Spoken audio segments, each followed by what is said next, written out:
महाकुंभ में भगदड़ की घटना का असर सोनीपत होकर प्रयागराज जाने वाली 2 ट्रेनें कैंसिल। उत्तर प्रदेश के प्रयागराज में महाकुंभ मेले की दौरान मची भगदड़ की घटना सामने आने के बाद हरियाणा के सोनीपत होकर प्रयागराज जाने वाली 2 एक्सप्रेस ट्रेनों का परिचालन रद्द कर दिया गया है।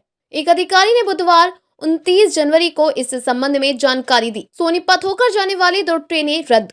उन्होंने बताया कि महाकुंभ में हादसे के बाद कई ट्रेनों को पीछे के स्टेशनों पर ही रोक दिया गया। हालांकि हालात काबू में आने के बाद परिचालन शुरू किया गया, लेकिन सोनीपत होकर जाने वाली 2 ट्रेनें रद्द कर दी गईं। कौन कौन सी ट्रेनें हुई कैंसिल? उत्तर रेलवे के मुख्य प्रवक्ता हिमांशु उपाध्याय ने बताया कि महाकुंभ में मची भगदड़ के बाद मौनी अमावस्या सोनीपत होकर जाने वाली गाड़ी संख्या 12312 नेताजी एक्सप्रेस और 18310 संबलपुर एक्सप्रेस को रद्द कर दिया गया। उन्होंने बताया कि गाड़ी संख्या 14218 ऊंचाहार एक्सप्रेस का परिचालन प्रयागराज जंक्शन से प्रयागराज संगम तक निरस्त कर दिया गया है और अब यह ट्रेन प्रयागराज जंक्शन तक ही जाएगी।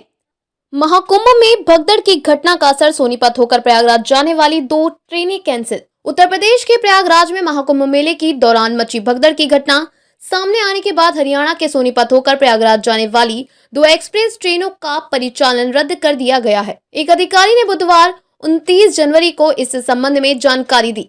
सोनीपत होकर जाने वाली 2 ट्रेनें रद्द। उन्होंने बताया कि महाकुंभ में हादसे के बाद कई ट्रेनों को पीछे के स्टेशनों पर ही रोक दिया गया। हालांकि हालात काबू में आने के बाद परिचालन शुरू किया गया, लेकिन सोनीपत होकर जाने वाली 2 ट्रेनें रद्द कर दी गईं।